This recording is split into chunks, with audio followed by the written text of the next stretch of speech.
I've been thinking a lot lately about the intersection between climate change, energy, gratitude, and compassion.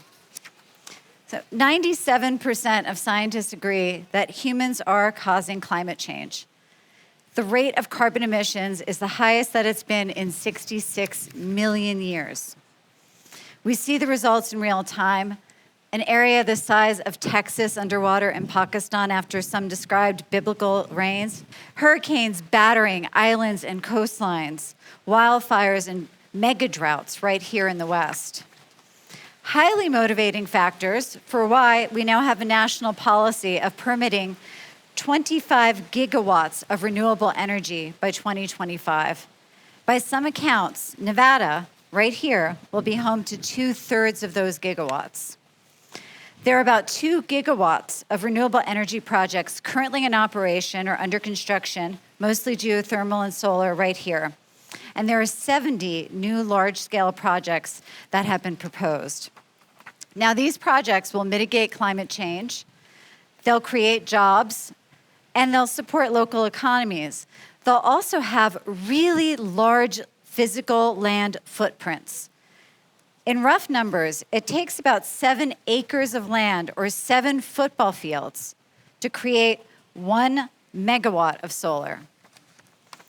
The land needed to produce those 16 gigawatts of solar is 175 square miles. The city of Las Vegas, where we are right now, is 135.9 square miles. So it's larger than the entire footprint of where we're standing today. A recent study called Power of Place in the West suggests that Western states, such as Nevada, can achieve net zero economy-wide emissions while avoiding our most sensitive natural areas and our working lands. With existing land use restrictions just as they are right now, clean energy and transmission could result in the development of up to 39 million acres. That's the size of Georgia or half of this entire state. However, we have an opportunity through statewide and regional energy planning and siting. We can avoid the conversion of almost 50% of these lands, 10 million acres of which are valuable, incredible places for habitat. So the question here, if we know that we have to shift to clean energy because of the carbon emissions, why? Why do we care about where we put this clean energy? Off to my right here, there's images.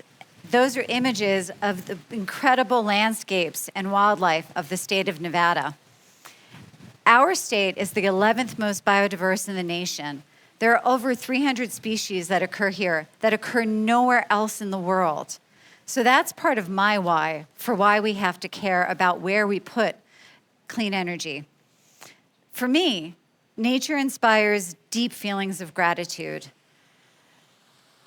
I'm grateful that even though I was very poor as a child, growing up in New York City, I lived close enough with access to a park where I could run on grass and I could climb trees and I could scramble on rocks and kind of imagine what the stars might look like if I could actually see stars at night. And being out there was what put me on the path to really thinking about the environment and essentially devoting my life to working on the environment. Now, almost a year ago today, I began treatments for triple-negative breast cancer. And that has been quite a journey. I've been through chemotherapy and immunotherapy and radiation and surgery.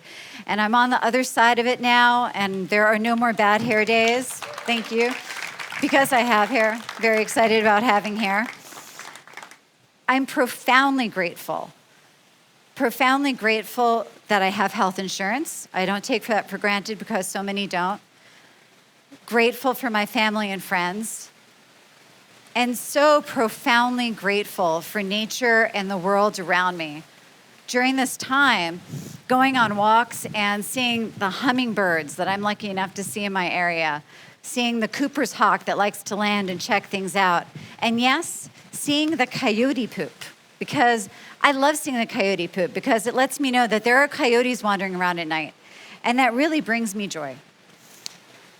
And I find myself musing during this time on a basic reality that has been brought home to me this year. That, wow, I really am temporary. I really will not be here forever.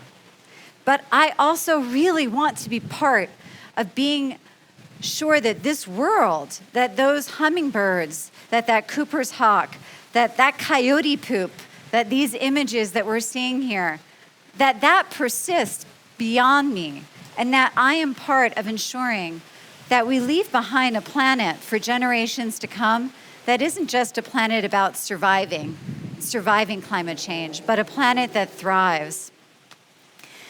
I once heard an elder speak, and he talked about the climate crisis as being an empathy crisis.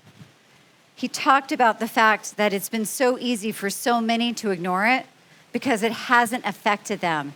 It hasn't touched down on them. In this climate and empathy crisis, I propose that we have an opportunity. We have an opportunity to activate our gratitude to nature and to the planet.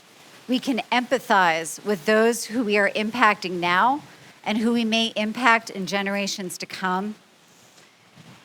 And we can show compassion through our actions. We show compassion to ourselves, to the world around us, and to those generations. So I'm suggesting that as we weigh science and economics of climate change and energy, that we also center gratitude for what the planet has given us, and that we make policy decisions through a lens of compassion for the humans, for the wildlife, and for the generations to come. This is a space where each of us has the opportunity to be a leader. Each of us has the opportunity to inspire. And as we move into what I really dearly hope is a clean, green energy future, let's do it by planning through compassion so that in this effort to survive, we don't sacrifice the nature that we need to thrive. Thank you.